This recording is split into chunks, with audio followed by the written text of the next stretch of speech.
The Galaxy S25 Edge has two main selling points. It's thin and it's light. Now, was anybody asking for that? Well, nobody that I know, but here's the thing. Whether we ask for it or not, the S25 Edge is the first phone in 6 years that has made people genuinely curious when I show them. The last time that happened was with the Galaxy Fold back in 2019. But once that initial wow factor wears off, reality kicks in, and you begin to notice the trade-offs quickly, like the battery life, the cameras, and even the display. And it just makes you wonder, was slimming this phone down worth stripping away the features that we value most in a phone? I'm still a bit conflicted myself, but as a lifelong iPhone user, here are my thoughts after spending more than a week with the S25 Edge. Okay, so let's get one thing out of the way. When you pick up the S25 Edge, it just does not feel right. And I mean that in the best way possible because it just doesn't seem like it should be as light and thin as it is, given its vibrant 6.7-inch OLED display. Like here it is next to my S25 Ultra and also next to the iPhone 16 Plus, which also has that 6.7-inch display.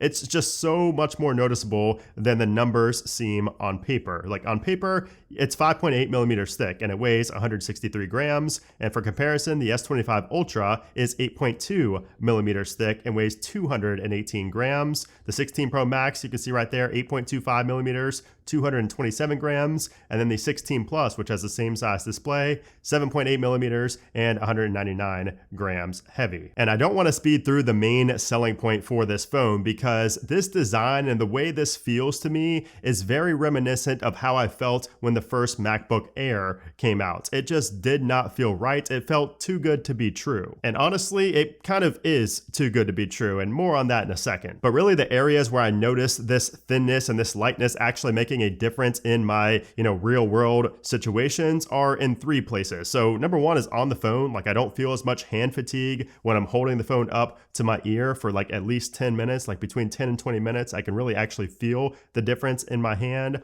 Also texting or, scrolling through social media, again, not nearly as much fatigue when I use just one hand. Typically when I'm using like a Pro Max phone or even the S25 Ultra, over time, I kind of switch hands or I use two hands, after one hand gets a little fatigued after doom scrolling on TikTok. But with this phone, you can just do it with one hand and you really never feel fatigued. But most importantly, at least for me, is when the S25 Edge is in my pocket. This thing, it just feels like there's nothing in my pocket. Like, yes, it's a large phone size-wise, so it does bulge out a bit if you wear like athletic shorts like I do. But the main problem I've always had while in a pocket is the weight. Like this doesn't pull my pants down. It just feels like a feather in my pocket. Now I did decide against using a case on the S25 Edge just to fully embrace the thinness and the design of this phone because again, it does have the titanium border. So it is very similar to the S25 Edge in terms of build quality because it's titanium and it's super lightweight. It feels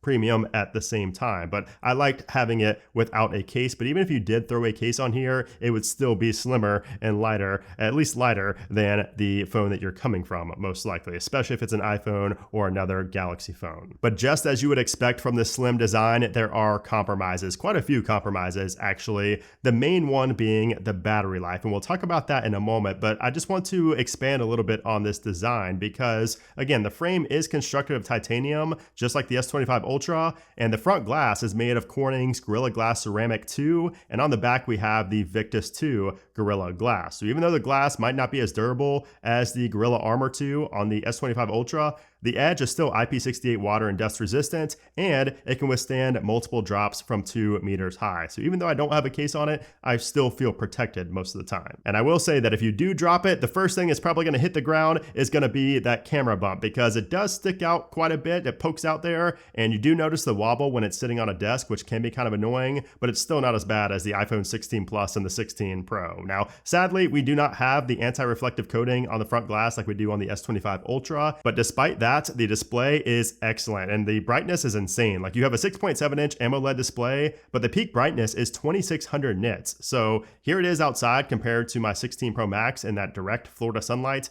and those extra 600 nits on the Edge make a big difference. It also has a 120 Hz refresh rate and excellent vibrant colors, which makes it an amazing device for consuming content like YouTube. And again, just using this phone normally feels different. Like I don't know how to explain it. You can't really put it in words until you use this phone, but doing everything just feels different because of the weight. It's like a weird psychological trick. Now, as far as the speaker quality, it's not as good as the S25 Ultra, and honestly, it's not as good as my iPhone either. I felt that the sounds, the overall profile was a bit dull. It's not super tinny or anything like that. It just felt dull and it wasn't as punchy as what I was used to, but it's not a huge deal. I still enjoyed watching my videos with the external speakers. Now, another compromise with the Edge is going to be with the performance because, since it's so thin, there's not as much room for heat to escape. So I have noticed that the S25 Edge does get a bit hotter than my S25 and S25 Ultra. It's not a major difference, but it was more noticeable. Like, it was noticeable enough for me to jot it down in my notes because I did feel it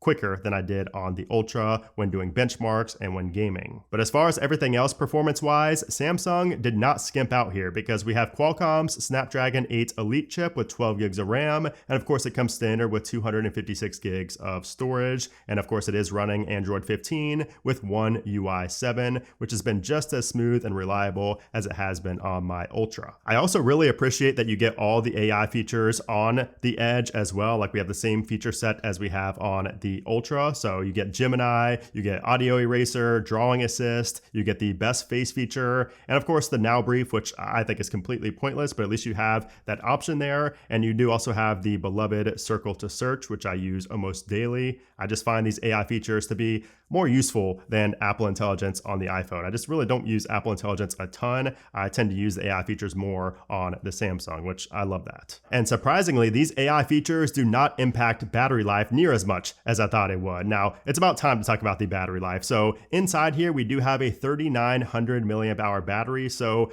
you should just be going into this phone knowing the battery life is not going to be great. Just have that always in your head. I think most people will probably realize that pretty quickly. And it does not use silicon carbon batteries like, Xiaomi did, like Honor did, like Huawei did. You don't have the silicon carbon battery, so it's not going to be as efficient and last as long as those batteries do. But here's my honest take about the battery life. Is it great? No. Will it last all day?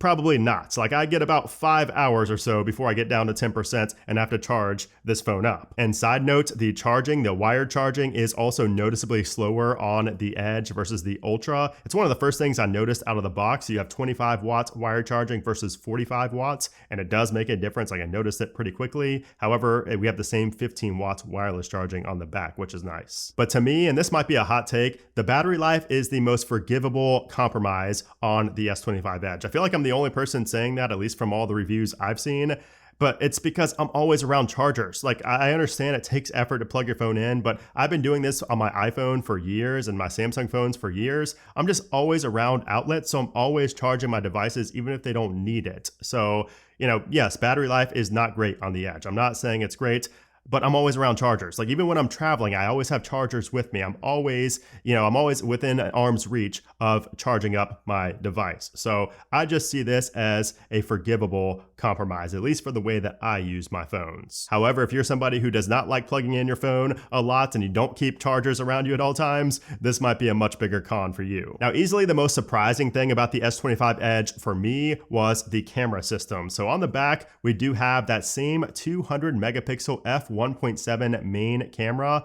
It's the same one as the S25 Ultra, but I love that the photos turn out almost identical to the Ultra. Like, that was something I was not expecting. But of course, that's just for the main camera. But the other camera here is a 12 megapixel ultra wide, which is quite a downgrade from the Ultra's 50 megapixel ultra wide. And you're also, of course, missing that third telephoto lens that allows for those really nice bokeh shots, those really nice portrait shots with that bokeh in the background. Now, the Edge does use Samsung's Pro Visual engine for post-image processing, kind of like Smart HDR for the iPhone, and other AI-powered camera features like ProScaler and Virtual Aperture. In general, though, the results kind of speak for themselves. Like, the camera is great. I've had no complaints with it, which I did not expect. I thought in my review I would be talking about how the battery was a compromise, but the camera was a bigger compromise. But that's just not the case, especially in well-lit environments. The camera quality is virtually identical to the Ultra, which is great. Low light is not as good. I will say low light photography is just not as good,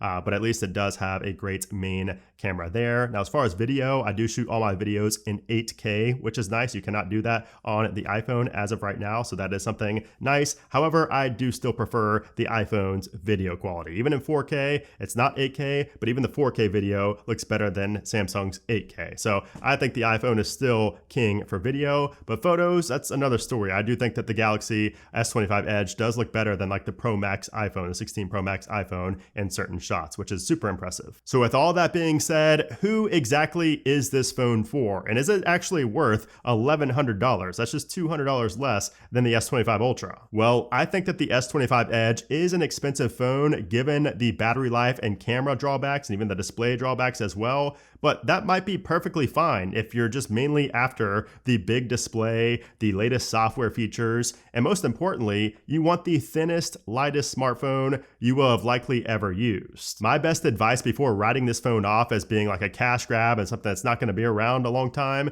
is just go into the store and use it. Like just pick it up and just pretend you're using it, because again, you cannot really portray that through a video. Using the S25 Edge has been so enjoyable for me, even as an iPhone user, that I almost just dismissed the battery life woes and the missing telephoto lens. Like they're important for some, but honestly, for the ones it's most important to, they already have the S25 Ultra. Like the main person who cares about those camera features like telephoto and of course, you know, the other features like the anti-reflective display, things like that, those people probably already have an S25 Ultra. They want the best of the best anyways. But still, $1,100 is not cheap, and unless the feel and the hand is the top priority for you, I just think that you should spend the extra $200 to get the S25 Ultra or wait for the next Galaxy Fold or Galaxy Flip phone, because those are coming later this year and that might be something worthwhile. And I have to say, as an iPhone user, using the S25 Edge was really a breath of fresh air. Like I'm used to using the flagship Galaxy phones every year and it feels so similar to the iPhone in a lot of ways, but this is the first phone, again, since like the Fold in 2019,